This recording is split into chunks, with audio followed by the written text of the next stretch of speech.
Welcome to the Shreveport Connection. My name is Tommy. This video is on your Raw results and Superstar spoilers. But happy birthdays for the week from August the 4th through the 8th. Dean Malenko had a birthday. Suicide had a birthday on the 4th. And Kazarian had a birthday on the 4th. August the 5th, Stan Lane, real name of Stanfield Lane, turned 62. Originally from the Midnight Express, as well as deserved for the Hall of Fame. Of course, Lane also teamed with Steve Kieran as the Fabulous Ones. Goldie Rogers, a.k.a. David Sherwin, was born on August 5th, 1950. He died on July 20th, 2012 at the age of 61. Ikoto Hidaka turned 44 years old on August the 4th. August the 5th, Tugboat, or Typhoon, real name Fred Ottman. On another site, it says August the 10th. Different dates. August the 7th, Dino Bravo. He was born in 1949. Real name of Adolfo Brusciano was born August the 6th. 1949, he was shot and killed at the age of 43 in his home on March 10th, 1993. The shooting was believed to be mob-related due to his alleged role in illegal cigarette smuggling operations in Canada. August the 8th, birthday, Sable. On August the 8th, Zip and Scott D'Amore. No advertised dark match main event for Raw.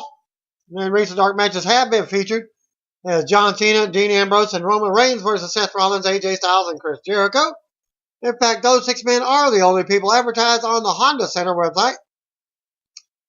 Observer newsletter is reporting that Conor McGregor's comments on WWE is not an angle to lead to an appearance, but the fact that it's been played up so big by everyone in the company could mean they do something with it down the road. While Bray Wyatt isn't missing any time due to his ankle injury, WWE is likely going to keep its matches relatively short to help him with the healing process. While her mother is fighting back against dirt sheets, there have been various rumors floating around, most attributed to the Observer, that Paige, this future is in WWE, is in concern, thanks to behind the scenes going on. Either way, her current absence is related only to her injury situation. Some new advertising has Dean Ambrose working with AJ Styles and Randy Orton working Bray Wyatt after SummerSlam, leading to the obvious speculation that could be the direction for all four. It doesn't look like Zack Sabre Jr. will be signing with WWE at this time. Shelton Benjamin also announced that a rotator cuff surgery will prevent him from returning to WWE at the present time. And he's quoted by saying, "I am both disappointed and saddened to announce that due to a serious injury on my shoulder, I will not be returning to WWE at this time." Benjamin also wrote on Twitter, "For now, I will have to put pro wrestling to the side as I prepare to undergo surgery to repair my torn rotator. This comes as a shock to me, as I am no stranger to performing while in pain, yet I had no idea of the severity of my condition. Thank you at WWE for helping me discover this situation and for giving me an opportunity to return. I will be back. For now, I must refocus my energy on repairing my body and mind." Follow Benjamin online at twitter.com/SheltyB803. Obviously, this is a disappointing news for Benjamin, who had already been advertised by WWE as returning to SmackDown. The recovery time for a torn rotator cuff is typically 4 to 6 months. Benjamin is already 41. He turned 41 last month. Sony is rumored to be acquiring 10 Network in India. The deal is potentially notable for TNA, as Sony is regarded as a strong and lucrative television partner. However,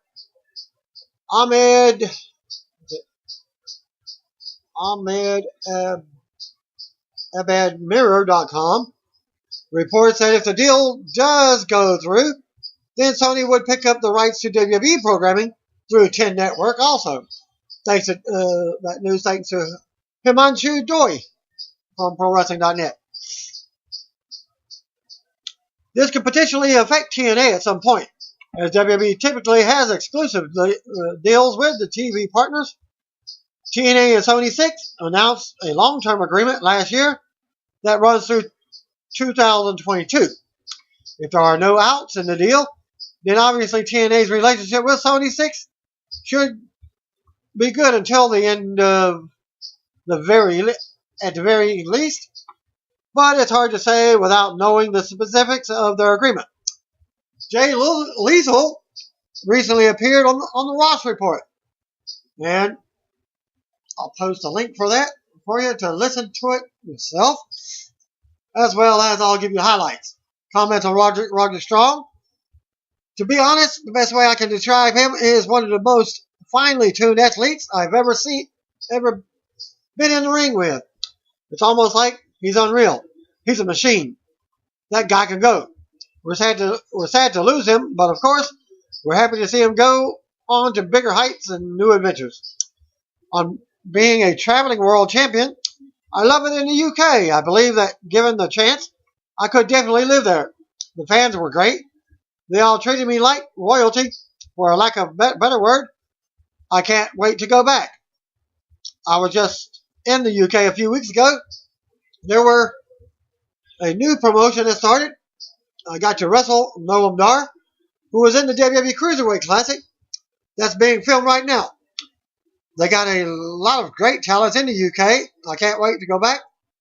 The coolest thing about it is for most of the dates, not only do I have the Ring of Honor World title with me, but some of those are real sanctioned Ring of Honor World title matches.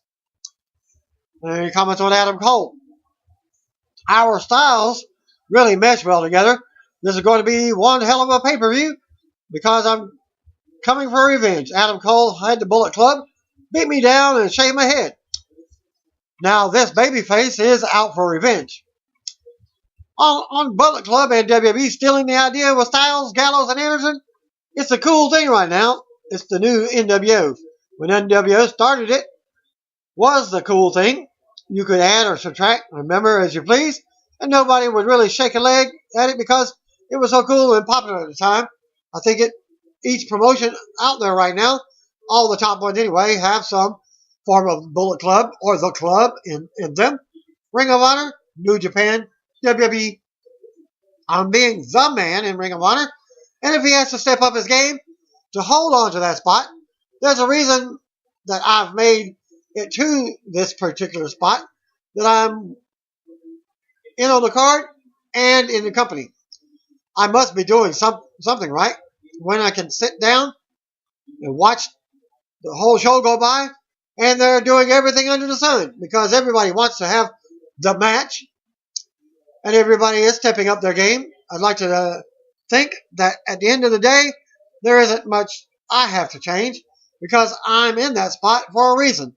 To me, it's all about staying comfortable and staying calm and relaxing and trusting in my ability. But I'd be lying if I said that wasn't hard to do. As a main event guy, you don't want to go out there and have a stinker. It can't get to you. That pressure can get to you. I've seen it. I've seen it in other promotions that I've worked for. I've seen one guy from the main event yell at some guy that wasn't even in the event for doing so much. Because now it makes their job harder. But if I got to complain to you about making my job harder, then I don't think I know how to do my job. Would Lethal go to WWE? He comments. Most of the wrestlers from my generation, our love for professional wrestling started from watching the WWF. So me personally, it would be very cool, even if it was just for a minute, to get to work for the company that started my love for professional wrestling. Yes, I would definitely work for them, given the right time, given the right circumstances. Confirmed that the news is true. WWE officials were irate over the questions and answer session at Styles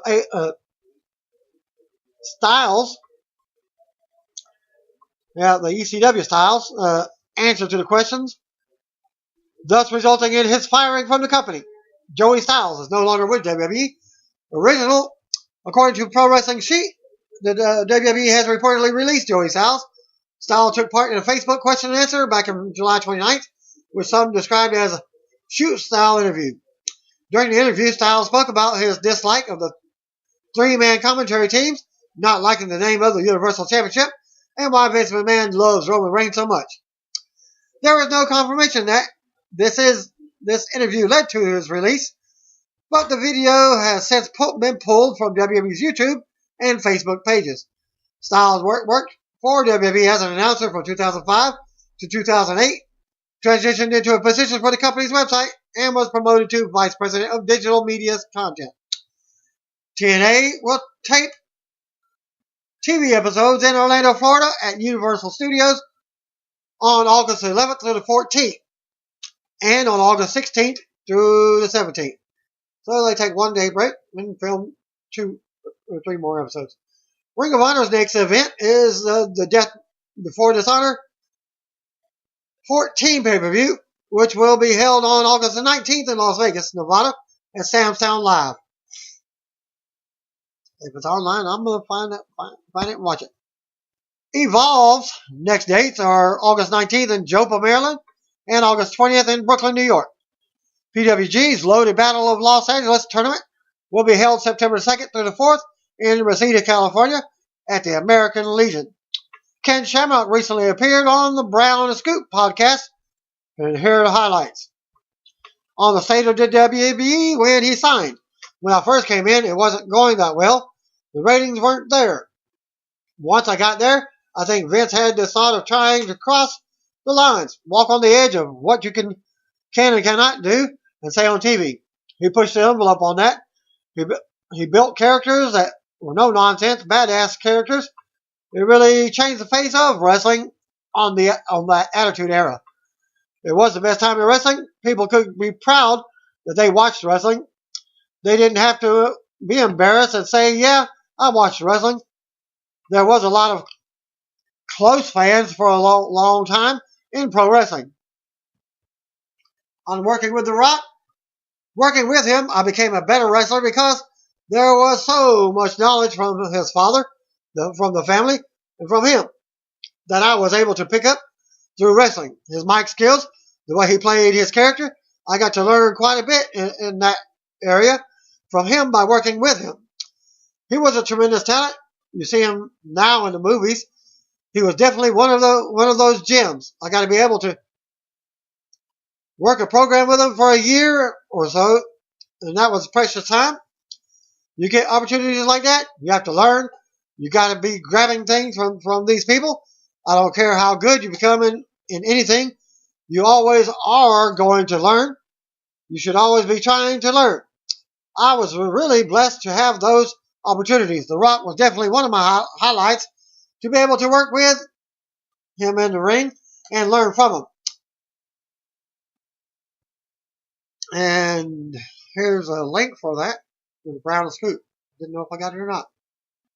NBC is going to air a new preview for the upcoming Disney animated feature, Mona, featuring The Rock during the Olympic Games on Sunday, August the 7th.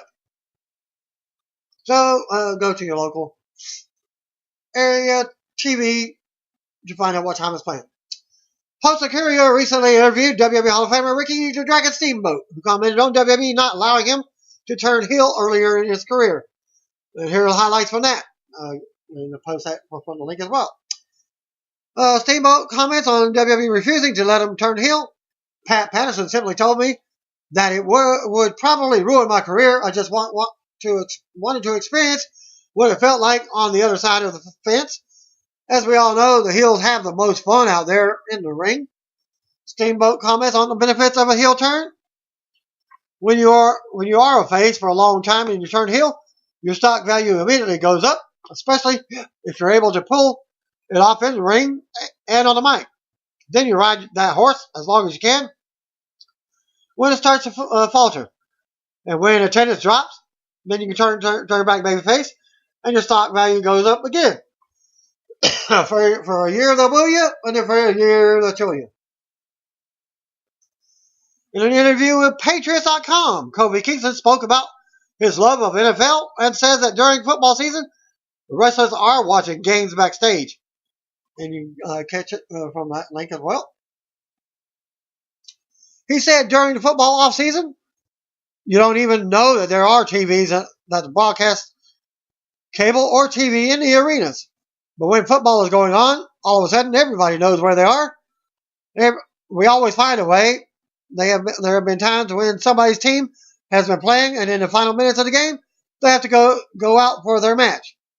While they're out there, they're having messages sent to refs so the refs can talk trash while the person is in the match, saying so-and-so just scored a touchdown. They're not going to win. So now you're stressed out about that when you should be thinking of the match. We don't mess around. Zack Sabre Jr. and Kota Ibushi have not signed with WWE yet. According to Dave Meltzer, almost all indications say that Sabre Jr. will not be signing for the moment. He has told people that he has goals outside of WWE that he wants to achieve first. So, in that Cruiserweight Classic tournament, look for him to lose. Meanwhile, Kota Ibushi has been telling people in Japan that he hasn't signed, but he didn't say that he won't sign. R-Truth has a new music video at this link, and the song's called I Be Like. I listened to it. I be like. I be like. I be like. Like deeper. He's got that deep voice. Pre-show from Raw note. Cesaro versus Shamus was announced for Raw. Scott Steiner opened the show by hyping that Sean Combs, will be guest star on Raw. He also hyped that Rusev and Lana will celebrate their wedding on Raw. Stanford was joined by Jerry King Lawler, Lita, and Booker T in the studios from Stamford, Connecticut. Booker T talked about the Spinneroonie being a thing of the past now because he's got an injured elbow. But for the right price, he concluded, he will bring it out of retirement. Footage aired the recent Brock Lesnar and Randy Orton segments on Raw and SmackDown. Stanford hyped that Mick Foley invited Daniel Bryan to Raw for a summit. Footage of Lesnar and Orton in Ohio Valley Wrestling when they were training was shown while Lawler spoke about how they have a lot of history. Yet they'll have only faced each other one time. There was also somebody else in the video who also was there at the same time. Batista. And another talent. Then they show footage of Daniel Bryan talking about how he and Shane McMahon have been talking about the right way to introduce tag titles on SmackDown. He mocked the way the Universal Championship was created on Raw. Once the video finished, Lawler also mocked the title. Cruiserweight Classic video aired. The host hyped the second round of the tournament, airing on Wednesday night. Booker sang the praises of Kota Ibushi. He said Ibushi started as a young boy in the dojo, and now he has a chance to become pro wrestling superstar. Lawler said he can't wait until the tournament is over and the Cruiserweight start on Raw. Footage aired of Big E being posted crotch first by Luke Gallows and Carl Anderson last week. Thus, he's got a groin injury. Booker compared it to the song Ring My Bell. Fortunately, Lawler took a serious tone by talking about how Tommy Wildfire Rich and Austin Idol put him out of action for a long time, doing the same thing to him. Stanford said that Big E suffered a contusion to his groin area. Stanford hyped New Day versus Gallows and Anderson. And Kofi Kingston versus Luke Gallows were announced for Raw. Backstage at Raw, Andrea DeMarco interviewed Neville, who said he is ready to fly higher than ever despite the injury that sidelined him. And then we got an interruption by the Dudley Boys showed up, mocking him. Bubba called him Mighty Mouse and told him to get out. Devon said they don't care what era he comes from.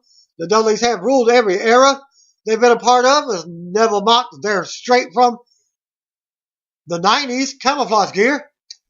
Bubba challenged him to find a partner to face them on Raw and threatened to take out his ankle so that he couldn't fly anymore. or anywhere. Lawler then said he thinks Neville can fly and said Walt Disney made a movie about it. Dumbo. Be a star, Jerry. The host hyped the Stone Cold podcast with Dean Ambrose for After All. Booker T stumbled as he tried to say Steve Austin sees a lot of himself in Ambrose. Lawler said he hopes Austin gives Ambrose a stunner. The host spoke about Seth Rollins versus Finn Balor match for the Universal Championship at SummerSlam. They had footage of Michael Cole interviewing Rollins and asking about the possibility of Balor's demon persona making an appearance at SummerSlam. Rollins will address Balor on Raw. Host wrapped up the show. Can you see? There is a video of what they posted on Raw.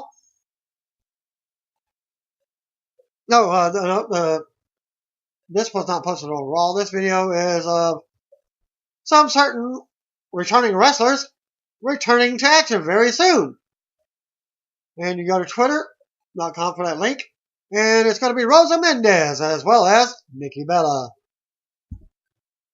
WWE has confirmed Brock Lesnar and Paul Heyman for next Monday's Raw from Corpus Christi, Texas. The final show before the SummerSlam match against Randy Orton. Jor-El Nelson, who was squashed on Raw, was the local indie wrestler under that same name. He competes for Championship Wrestling from Hollywood and has a brief profile on their website at this link, hollywoodwrestling.com/Jor-El Nelson. Flo Rida's Who's With Me has been announced as another WWE SummerSlam theme song. Fort Minor's Welcome was previously announced, and I believe there is going to be a concert there at SummerSlam as well. Former WWE star Shelton Benjamin was announced to be returning to the company. Noted on Twitter he will not be returning at this time. Already did that. Spoilers for Superstars. Jack Swagger versus Jinder Mahal. Sami Zayn versus Curtis Axel. Jack Swagger defeated Jinder Mahal by submission. Sami Zayn defeated Curtis Axel. SmackDown stars AJ Styles and John Cena appeared on Raw tonight in front of the live crowd during a commercial break. After the Enzo Amore versus Chris Jericho match was over, AJ Styles' music hit, and out he came, and he cut a promo. He said, the only reason he is at Raw tonight is because he was advertised to be here before the brand split, so he's doing his appearance. But that Raw sucks just as much as Anaheim. Got another link for you. Twitter. Styles also added that he is also at Raw to do what he does best. Beat up John Cena. Cena's music hits and Cena ran out to the ring and Styles immediately attacked him. Cena ended up reversing Styles and nailed the attitude adjustment in the segment just before they come back from commercial. A video recaps the start of Raw from last week. Incidents. Finn Balor and Seth Rollins had a verbal confrontation in the ring. Balor said Rollins would have his ass handed to him. We also see footage of Rusev defeating Mark Henry before being confronted by Roman Reigns. Finally, we see Randy Orton spoiling the return of Brock Lesnar by dropping him on an RKO. Then we go to footage from SmackDown Live, where Lesnar got retaliation by giving Orton an F5. Raw video replays. And we're brought into the arena to see a big pyrotechnics display. SummerSlam is just 2 short weeks away. Tonight we will see a video hyping Orton Lesnar, a match which is 15 years in the making. Mick Foley has also invited Daniel Bryan to Raw to clear the air. Sean Puff Daddy, I was saying P Daddy earlier, my bad, Puff Daddy, Combs also be a guest star on the show. Enzo and Big Cass make their way to start off the action for Raw with a huge reaction from the crowd. Enzo goes through his usual stick, which the crowd happily chants along with him. Enzo dances around before mentioning that he came out last week on Raw as a G-splitting game to the WWE Women's Champion, Sasha Banks. Big Cass mentioned that she was loving it. Enzo says that there's no question about it. she was smitten. Big Cass says Enzo was like catnip to a kitten. Enzo says he doesn't have a crystal ball, but he could see the future and knows he had it in the bag. The chemistry in the ring was like a science fair. Big Cass says he was like Mike Trout, swinging for the fences. The crowd gives Trout a mixed reception. Enzo says that John Bon Jericho came out with a golden glove and robbed him of a home run. Jericho hit him with a code breaker. The only code Jericho broke was the man code when he came out wearing a scarf and no shirt. It makes him throw up in his mouth when he sees him like that. Enzo says he and Big Cass are some Anaheim Angels on the stairway to heaven, and Jericho is on the highway to hell. Enzo calls Jericho an Axl Rose wannabe and says, "Welcome to the jungle, baby. You're going down." Then Jericho's music hits. He comes out wearing the aforementioned scarf with no shirt on. Jericho says Enzo is more irritating than achy breaky heart. Jericho calls him the Enzo annoying and says the only reason that he's still in the WWE is every time he makes a mess with his mouth. He's got a 7-foot maid to clean it up for him. Jericho says that they look like Spike and Chester. They're a couple of goofballs. Jericho says at least he has someone always watching his back, but so does he. Jericho asks, "How you doing?" Kevin Owens' music hits, and he comes out next to stand to Jericho. They make their way to the ring. Jericho says he and Owens had a lot of problems when he came to the WWE, but he spoke to Jim Marberluter and got some advice. Now they're closer than brothers. They're close than Canadian brothers. No matter what he does, Owens has his back. Through hell and high water, Owens has his back. Jericho then asks Owens if he has his back. Owens reluctantly says he does. Big Cass says they're like Bert and Ernie scrubbing each other's backs in the same bathtub. Jericho says only a stupid idiot will think that's funny. Big Cass says if Jericho doesn't like it, he can do something about it. Owens says he used to like Cass, but they were in it when they were in NXT. He was one of the few he liked. Owens had a waste of space best friend that was holding him down, but unlike him, Cass didn't get rid of the dead weight. Cass instead carried the dead weight and brought it to Raw. Now he has to see and listen to it every week. Enzo is here because of Cass. So Owens doesn't like him anymore. Owens doesn't care that he's 7 foot tall. He's going to hurt him. Cass gets in Owens' face and towers over him. Owens says if it's not him who hurts Cass, Jericho will. Jericho has a perplexed look on his face. Jericho then reiterates what Owens said. Cass says they should do this right now. Jericho tells him to calm down. Jericho wasn't talking to Big Cass. Big Cass says he was looking directly at him. Jericho says he was looking at Enzo, the hip-hop hobbit. Enzo better be prepared because he's going to get it. Enzo looked a little confused and says when he finds out what it is, he'll shove it down his throat. Enzo and Big Cass. Music plays, and the match is up next. Commercial break. Bell rings and they circle the ring before locking up. Jericho applied the side headlock, looking for a submission. Enzo whips him off. Jericho shoulder blocks him down.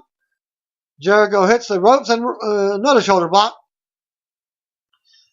Jericho then poses for the crowd before hitting the ropes.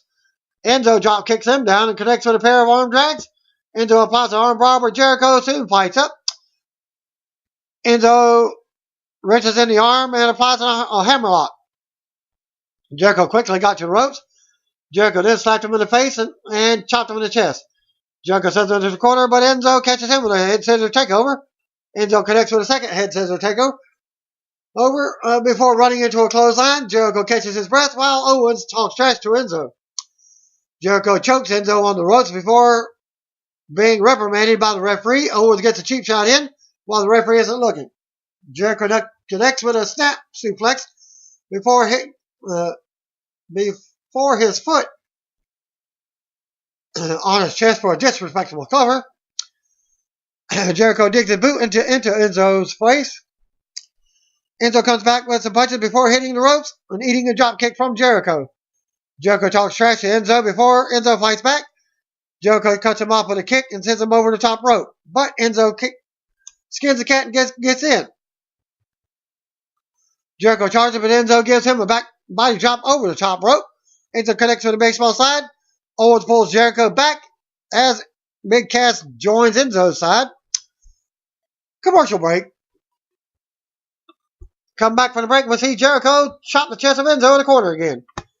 Jericho pulls his chair and talks some trash before slapping him in the face. Jericho sends him into the corner, but he runs into a boot. Enzo goes to the second rope, dives out for a DDT. Enzo punches away at Jericho before having a whip reversed. Enzo ducks the clothesline and takes him out with a crossbody block. Enzo punches away at him before hitting a clothesline. Jericho ducks the clothesline, but Enzo comes back with a facebuster and a running forearm for a near fall. The crowd lightly chants for Enzo. Jericho boots him in the face and counters a Hurricane Rana into the walls of Jericho. Enzo claws the bottom rope and gets a break. Jericho thinks he won, but the referee informs him that Enzo made it to the bottom rope. Jericho charges into an elbow. Enzo goes up top and connects with a crossbody block for a near fall. Jericho gets out of the ring to catch his breath, but Enzo floors him with a plancha. Enzo gets back in the ring, but Owens grabs his ankle. Jericho takes advantage of the distraction, nails a code breaker. Jericho sets up for the Lions hop, but Big Cass boots him for the disqualification. Kevin Owens screams about how they won and how he had Jericho's back. Big Cass and Enzo angry look at them celebrating up the ramp. Big Cass says if Kevin Owens wants to stick his nose in their business, then they can fight them in their backyard at SummerSlam. Owens agrees to hit and says that they'll kick their ass because they're winners. Big Cass says they will prove at SummerSlam that there is only one word to describe them. He'll spell it out for them. SAWFT. Rusev and Lana will celebrate their marriage with the WWE Universe tonight. Mick Foley is backstage talking on a cell phone. Foley says that they need to nip this Brock Lesnar, Randy Orton thing in the bud. That's why he invited Daniel Bryan to Raw. Foley is revealed to be talking to Stephanie McMahon. Sasha Banks walks in. Sasha says SummerSlam is 2 weeks away, and she defends her title against Charlotte one-on-one. Only thing is, it won't be one-on-one since Dana Brooke always interferes, so they should make it a handicap match. Foley says the whole world wants to see the rematch. Her match 2 weeks ago was one of the most emotional experiences he's ever had. Foley suggests that she have a match against Dana Brooke tonight. If she wins, Dana is banned from ringside. If she loses, it will be a handicap match. Foley wishes her luck, but she says you don't need luck when you're the boss. Commercial break. Braun Strowman makes his way to the ring. After the break, Byron Saxton backstage with his unfortunate opponent, Jorel Nelson. Saxton asks him what possessed him to take this match. Nelson looks sick to his stomach and says nothing. Saxton wishes him good luck. The match is up next. Bell rings and Nelson immediately gets on the apron. Seemingly having second thoughts, Strowman punches him off the apron. Before throwing him back in the ring, Strowman hits the ropes and turns him inside out with a clothesline. Strowman gives him a reverse chokeslam and yanks his unconscious body to the center of the ring to pin it with one hand. Then Strowman grabs his leg, rips him out of the ring.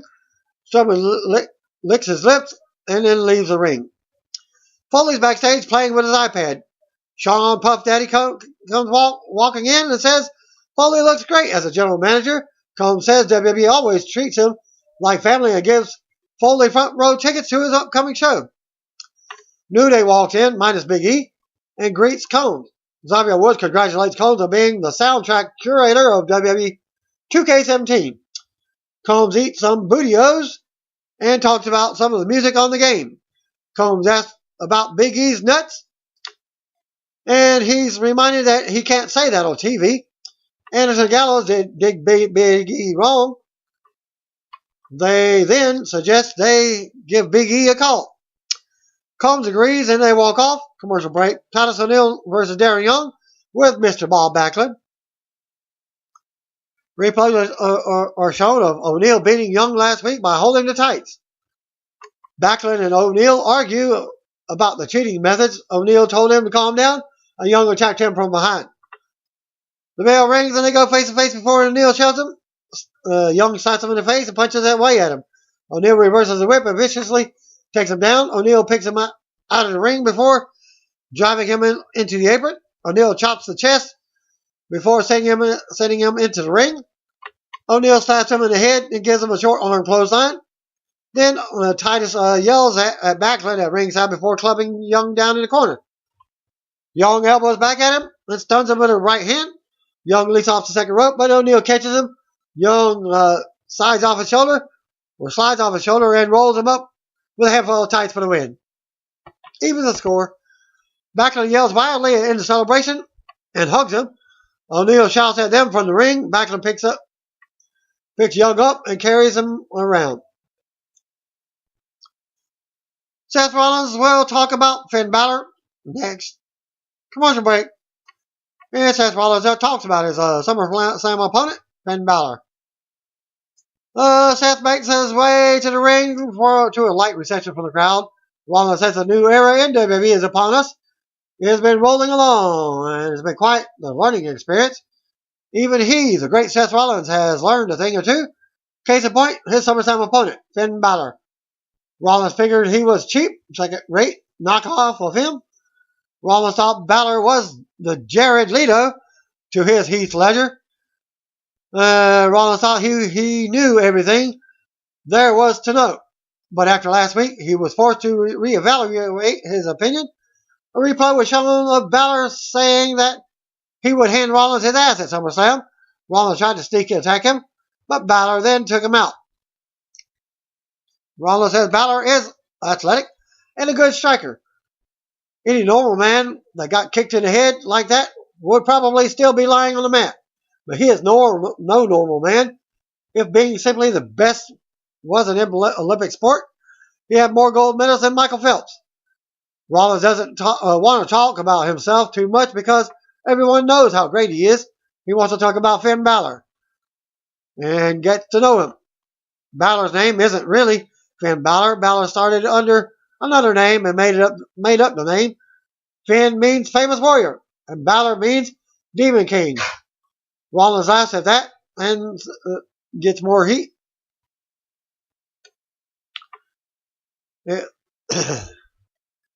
The more he doesn't like him, Balor is one of the most disrespectful human beings he's ever met. This is his show, and Balor talked to him like he's some regular person. How arrogant is that? Balor is so arrogant that he told him that he would beat him for the Universal Championship at SummerSlam. Balor won 2 matches in WWE. The people he beat are no joke, but they're no Seth Rollins. Balor disrespected him with his arrogance and ignorance because he had the gall to stand here and say Rollins' opportunity was handed to him like he didn't work for everything he has in his life. Rollins says he overcame a career-threatening knee injury and came back in record time for this match. Balor is disrespectful, arrogant, and ignorant. Rollins says if he has none of those things, Rollins knows his place in WWE right at the very top. Rollins is not ignorant because he doesn't need to surround himself with myths and legends to make himself something that he is not. Rollins knows who he is and what he is capable of. He is the man, the myth, and the legend. In 200 years, people will be telling stories about how he killed the beast and crushed the face that runs the place. Rollins conquered the Roman Empire, which elicits cheers from the crowd. At SummerSlam, he'll add to his legend when he beats Finn Balor to become the first Universal Champion. Michael Cole mentioned that we'll have an in-depth look at Finn Balor later in the show. Commentators then talk about the match at SummerSlam. Replaying the show of Randy Orton dropping Brock Lesnar with an RKO last week on Raw. We'll see a video hyping the match later on. Coming up later tonight, Mick Foley will have Daniel Bryan on Raw. Commercial break. Commentators talk about the latest WWE Scooby-Doo collaboration. That is now out. Shamus versus Cesaro. Replays were shown of Cesaro defeating Shamus last week on Raw with a neutralizer. They lock up and Shamus powers him into the corner before clubbing him down. Shamus executed a headlock takeover before pulling him back. Cesaro whips him off, but Sheamus runs him over with a shoulder block. Sheamus hits the ropes, but Cesaro leapfrogs and drop kicks him down. Cesaro then clotheslines him over the top rope. Cesaro hits the ropes and takes him out with a scary suicide dive. Cesaro takes his time before putting Sheamus in the ring. Sheamus kicks him in the chest as he comes back in the ring. Sheamus uppercuts him a few times before punching him in the corner. Sheamus goes for a suplex, but Cesaro counters and catches him with a delayed vertical suplex for a 1 count. Cesaro then uppercuts him, kicks him in the face. Cesaro continues to uppercut him and sends him into the opposite corner. Sheamus drops him on the apron, but Cesaro punches him back. Cesaro goes up to the top, but Sheamus crouches him up there, and Sheamus then takes him out with a rolling senton before taunting the crowd. As they go to commercial, we'll come back from the break. Sheamus is on the top rope. He takes Cesaro out with a flying shoulder tackle for a near fall. Sheamus then immediately goes to the chin lock. Cesaro fights up and punches him. Sheamus cuts him off with some uppercuts before Cesaro uppercuts away him. Sheamus reverses a whip, but Cesaro twists to the apron. Sheamus blocks a kick and starts to 10 beats on the chest, but Cesaro cuts him off and punches him back. Cesaro goes up top rope again for a crossbody block, but Sheamus kicks out at 2. Cesaro signals for the Cesaro swing, but Sheamus knees him in the face before hitting a neckbreaker for a near fall. Sheamus picks him up, but Cesaro slides off and rolls him up for a 2 count. Sheamus fights out of a Cesaro swing and pins him for a 2 count. Cesaro gets out of a slam, goes for the neutralizer, but Sheamus gives him a back body drop. Cesaro manages to land on his feet, slides under a brogue kick before pinning him for a near fall. Sheamus connects with an Irish Curse backbreaker for a near fall. Sheamus cannot believe he couldn't put him away. The crowd is starting to come to life. Sheamus connects with a running shoulder tackle before laying him out with a white noise for a near fall. Sheamus is in complete disbelief again. Sheamus goes to the apron and catches his breath before going to the top rope. Cesaro surprises him with an uppercut. The Cherry punches before Cesaro drop kicks him off the top rope and to the floor. Cesaro then runs around ringside, connects with a running uppercut. Cesaro gets him in the ring and tries to start the uppercut train, but the referee gets in the way. Sheamus accidentally hits the referee, and Cesaro rolls him up for the win.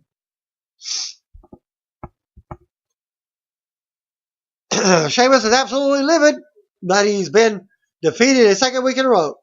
Sheamus argues with the referees as Cesaro celebrates. Footage is shown from SmackDown Live when Brock Lesnar dropped Randy Orton with an F5. Coming up next, we'll take a look at the Lesnar-Orton match at SummerSlam. Commercial break. Video package. Brock Lesnar versus Randy Orton. 15 years in the making. Brock Lesnar will be live on Raw next week, which is the final Raw before SummerSlam. Later tonight, Mick Foley will have SmackDown Live General Manager Daniel Bryan on Raw to clear the air.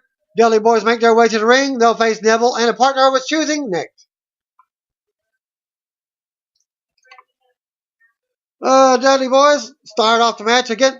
Bubba Ray will start off against the mystery mystery partner is Sin Cara.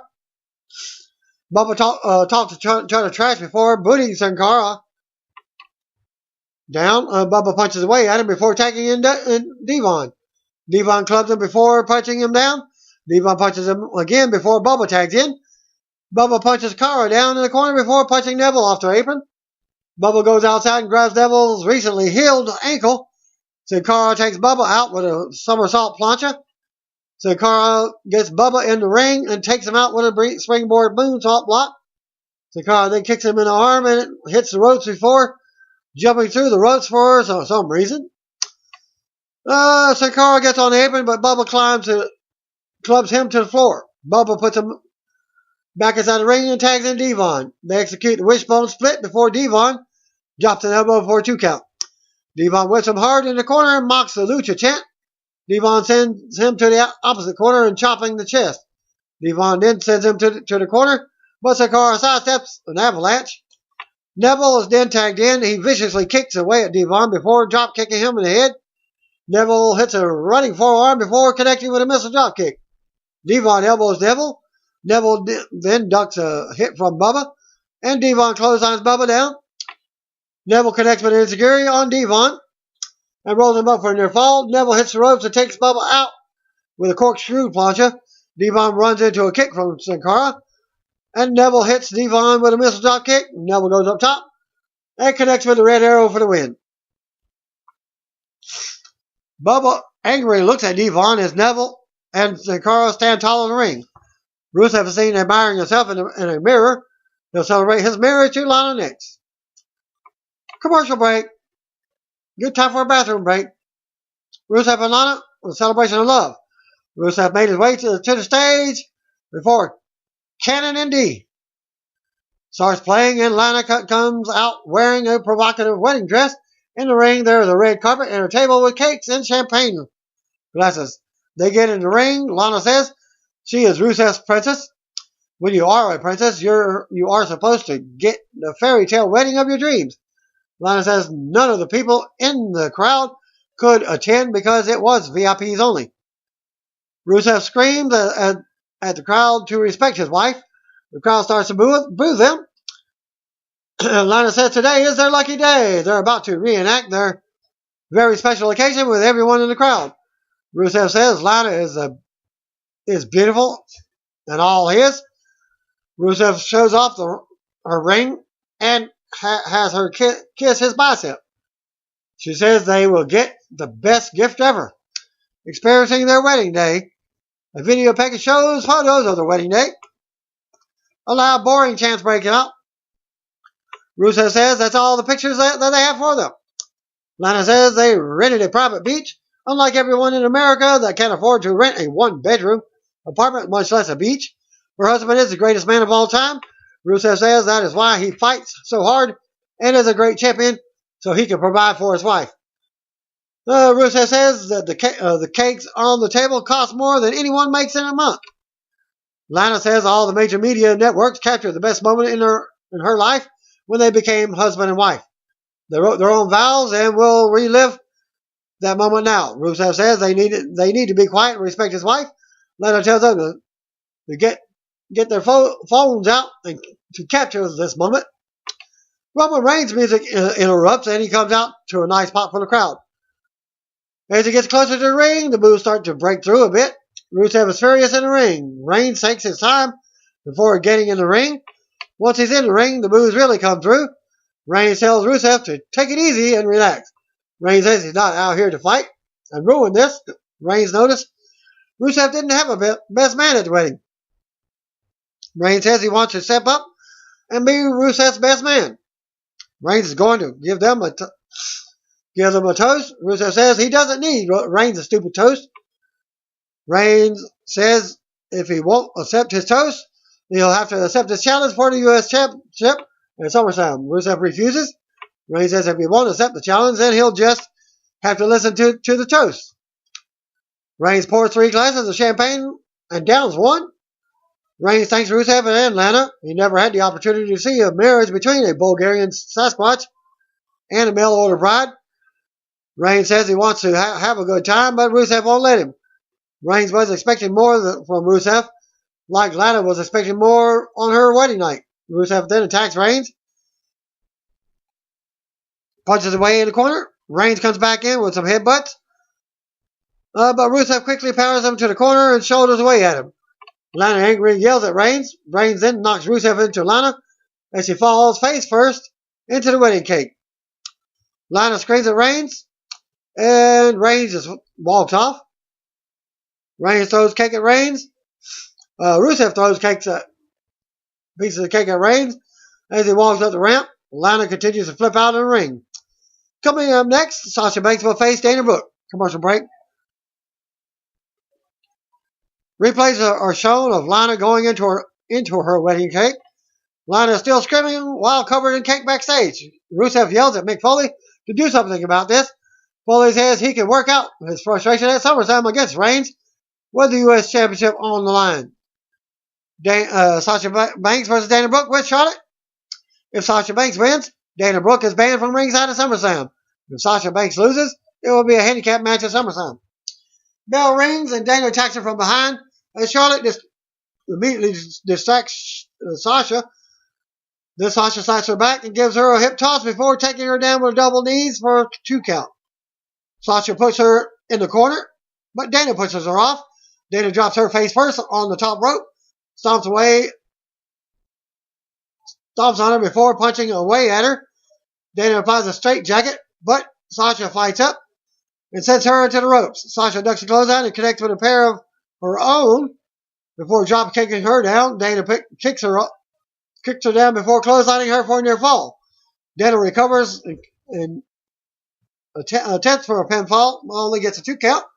Dana tries a third time for a 1 count. Dana hits her with a sweatband before chucking her on the ropes. Charlotte accidentally slapped Dana in a horribly mistimed spot. That was like in slow motion. Sasha knocked Charlotte down and gave Dana double knees to the midsection for the pinfall win. And now Dana Brooke is banned from ringside for SummerSlam. A very short hype video of Nia Jax was shown. Coming up next, we'll see a video package highlighting Finn Balor. Commercial break, video package shown of Finn Balor talking about heroes and villains of Irish mythology. Balor promises the Demon will show up at SummerSlam. A truly funny video is shown of Carl Anderson and Luke Gallows. They poke fun at injuring Big E's testicles and call the condition ring postitis. They hold up a jar with liquid and eggs as they are in doctor's gear. Call themselves doctors now. Doc Gallows. And Doc Anderson now. Well, they hold up a jar with liquid and eggs and talk about how it makes them testy. They will collect another sample from Kofi, Kingston next. Commercial break. Kofi with Xavier versus Luke with Carl. The bell rings and Kofi gets a waist lock applied. Gallows elbows him and punches him down. Gallows sends him into the ropes. Kofi goes for a sunset flip, but Gallows doesn't go down.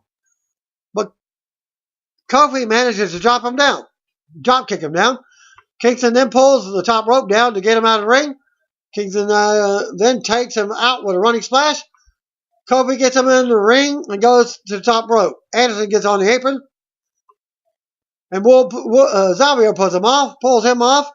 Anderson quickly sends Woods into the ring post. Gallows grabs Kingston and gives him a fireman's carry face buster for the win. So Luke Gallows won the match. Gallows and Anderson try to give Kingston ring postitis, but Woods chases him off with a steel chair. A video from earlier today was shown of Goldust walking in the parking lot when he bumps into Scooby-Doo. R-Truth is jealous. He's not in the movie and nearly comes to blows with Scooby-Doo. Goldust says they should watch the movie and eat Scooby stacks. Mick Foley makes his way to the ring for the Daniel Bryan segment. Of course, commercial break. Mick Foley standing in the ring as the crowd chants for his last name. Foley says that the wedding was fresh. When he competed in WWE, he lived by the philosophy of an eye for an eye, a tooth for a tooth, and an ear for an ear. That philosophy is archaic and barbaric in retrospect. In the spirit of brotherhood, his special guest is the SmackDown General Manager, Daniel Bryan. Daniel Bryan makes his way to the ring to a huge reception and starts an arena-wide guest chant. Bryan says as much as it pains him to say it, Mick Foley has been doing an excellent job of running Monday Night Raw. Foley says as long as they're throwing compliment grenades across enemy lines, not only is Bryan doing a great job on SmackDown Live, but his commentary with Mauro Ranallo is great on the Cruiserweight Classic. Bryan is impressed that Foley invited him here since SmackDown Live has been so impressive. Foley says he understands why Bryan would want to get a plug on the flagship show, but he brought him here to apologize to him for Brock Lesnar invading SmackDown Live and embarrassing Randy Orton. Foley says he is deeply sorry. Bryan thanks him, but says he doesn't have to apologize. SmackDown Live fired the first shot when Orton came out of nowhere and RKO'd the Beast. Bryan derisively apologized too. Foley tells him to knock it off. If Bryan had respect for him, he wouldn't be talking smack on talking smack about the WWE Universal Championship. A video was shown of Bryan making fun of the name of the title this past Tuesday. Bryan says that was out of context. He really thought that they should have done a Milky Way championship. Foley says that the Universal Championship is not a joke. Rusev's music hits. He angrily storms down the ring, dressed to fight. Rusev says Raw doesn't need another champion because it already has one. Rusev says the next time one of the superstars from SmackDown Live shows up on his show, he'll crush him for the greatest GM in the history of mankind, Mick Foley. Brian asks if he's sucking up to Foley to get out of his SummerSlam match. Brian says that's pathetic. Rusev says he'll crush Brian like the SmackDown Live bug he is. Cesaro's music hits and he comes out in his tearaway suit. Cesaro says it seems like Rusev is having a really bad night and says he has had a great idea how to make it worse. Foley says Cesaro could earn a championship opportunity, and he proved that last week and this week that he deserves a championship opportunity. Foley says Sheamus almost had Cesaro for a moment. Cesaro is confused because he thought Foley was a man of his word. Brian says Cesaro is being underutilized on Raw. A yes chant breaks out. Foley says Roman Reigns will get his shot at SummerSlam against Rusev, but tonight he'll get a shot tonight in Anaheim, California. Rusev flips out. This match is next, despite it being 4 minutes to the hour. Commercial break. Brock Lesnar will be live again, advertised for Raw for next week. We'll see also Seth Rollins calling out the Demon King. U.S. Championship match. JoJo starts introductions in the ring at 11 p.m. on the dot. 10 o'clock Central Time. Rusev screams at her and demands he be introduced first.